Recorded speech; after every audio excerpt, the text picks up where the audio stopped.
Okay students, so in the previous class we were discussing about Biot-Savart's law. So Biot-Savart's law helps us in finding magnetic field due to a current carrying element. The formula we have got about the Biot-Savart's law is that due to a current carrying element with the current I and length dl, if we have a point P and the line joining P and that current carrying element is making an angle theta and the point is at r vector from the current carrying element, the dB vector at that point will be mu naught upon 4 pi I dl vector cross r vector over r cube. Okay, or you can say that dB will be, the value of dB will be mu naught upon I dl sin theta upon r square.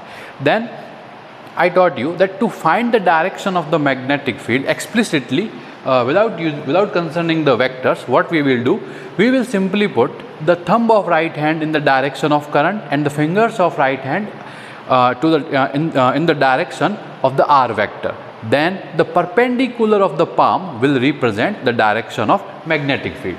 Okay, so for example, let's say the current I is flowing in this direction and you want to find the magnetic field at this point P. Okay, so what you will do, first put the thumb of right hand in the direction of current and then expand your fingers of right hand towards the point where you need to find the magnetic field. So I will be doing it like this. So my palm is, the direction of the palm or the direction of the perpendicular to the palm is going inward to the plane. So I will say my magnetic field B is inward to the plane. Okay, now we have a very important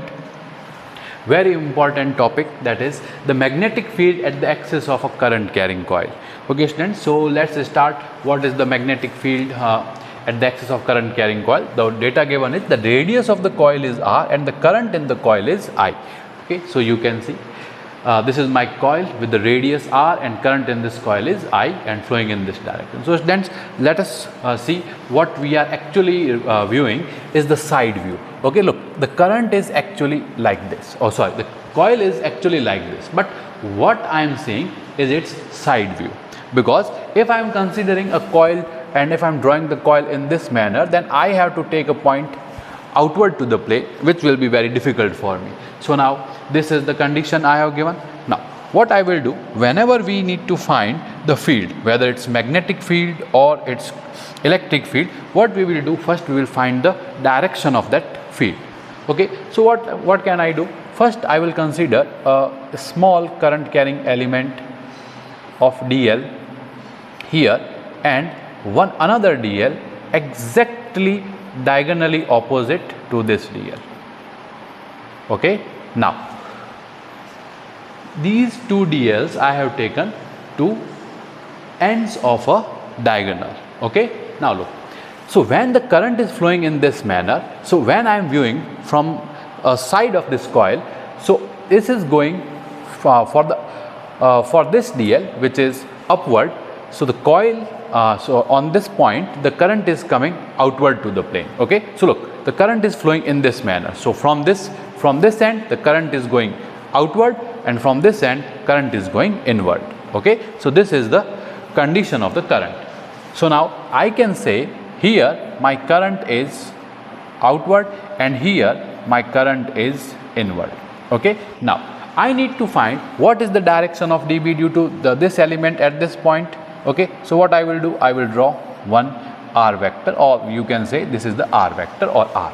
Okay, now look, the current is coming outward, the r is in this direction for this dl. So I can see my palm is in this direction, or I can say the perpendicular of the palm is in this direction. So what I can say, that this will here will be the direction of dB.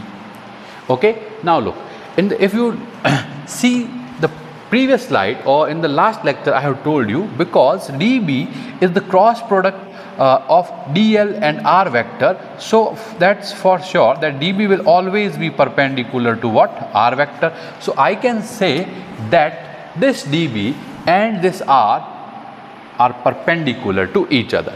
Similarly, look, current here is going inward. I need to find magnetic field at that point. Okay, so this is here my r. Okay, so now my palm is in this direction, so this will be what? This will be again dB, and this distance is r. Now what we will do? We will do simply the component of these dBs. Okay, so first do the component of this dB, and let's consider that this angle is alpha.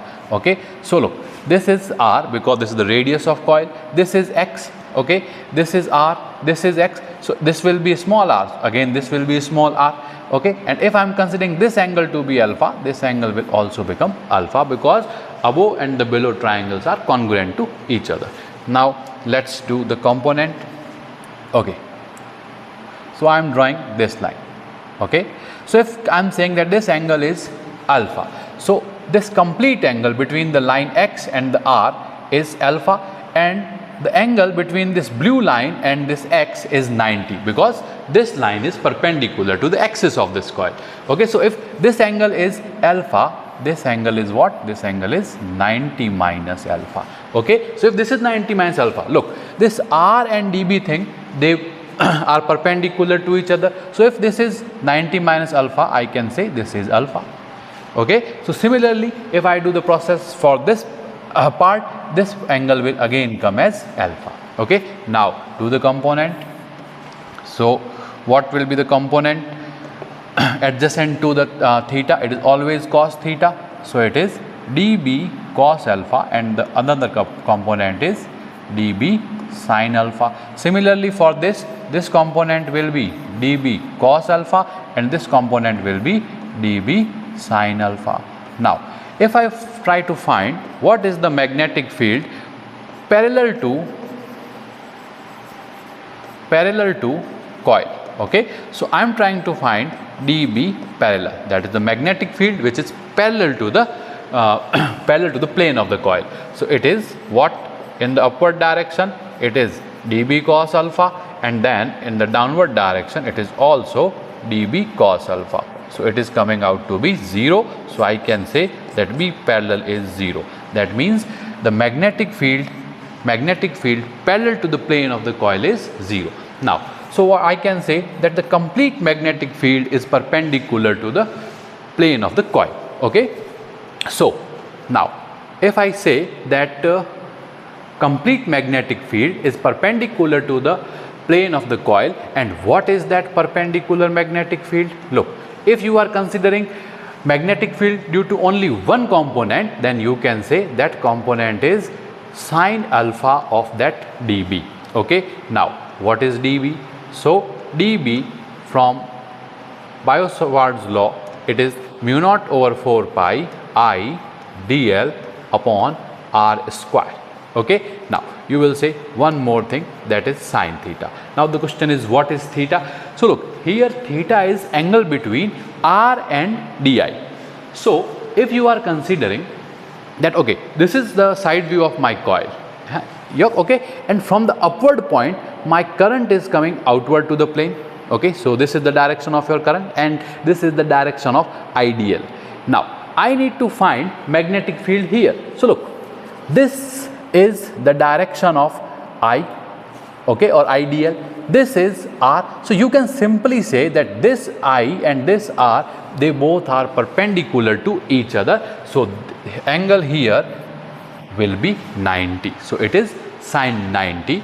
So I can say that dB is mu naught upon 4 pi I dl upon r square. Okay, or dB perpendicular. dB perpendicular, it will be mu naught upon 4 pi I dl upon r square and sin alpha. Okay, so now we will see what is the value of small r and what is the value of sin alpha. Okay, so I can simply write that small r, it is what? It is the hypotenuse of this triangle. So I can say it is simply small r square plus, capital R square plus small x square to the power 1 by 2. Now if you are looking at this triangle, this angle is alpha, this side and this side and this side. Okay, so I can say that I am getting this kind of triangle. So this is my r, this is my small r, and this is x, and this angle I am taking as alpha. So I can simply say sine alpha is always the opposite side upon hypotenuse. So it will become capital R upon small r. Okay. Now if I put the value of both sine alpha and small r in this formula, look what will I get? I will get mu naught upon 4 pi I dl upon what it is, r square, capital R square plus x square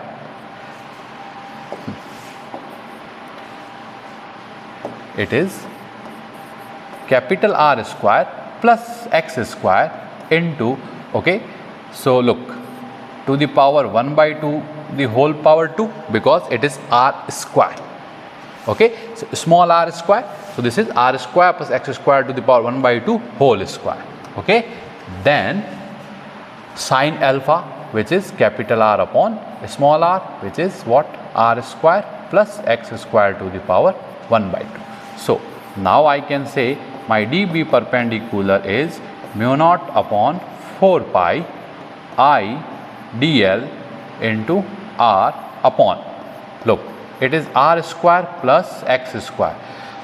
So this power 1 by 2 and this power 1 by 2 will get cancelled out from each other. So here I have r square plus x square to the power 1, and here r square plus x square to the power 1 by 2. So the net power becomes 3 by 2. Okay. So now if I ask you what is my complete magnetic field, okay, so my complete magnetic field is perpendicular to the plane of the coil, and I am calling it as B. It will be what? It will be the integration of dB. Okay, so dB what? dB perpendicular. So if I add all the dBs due to all the dLs on this coil, I will get what? I will get the complete magnetic field, because this magnetic field is just because of this one dl. So integration means I have to add all these effect of all the dls. So what will be my answer? B will be, okay, look, so I can say it is integration of mu naught upon 4 pi, then can I say I into r into dl upon r square plus x square to the power 3 by 2. Look, all these terms, mu naught over 4 pi, I, r and this x, all these are constant.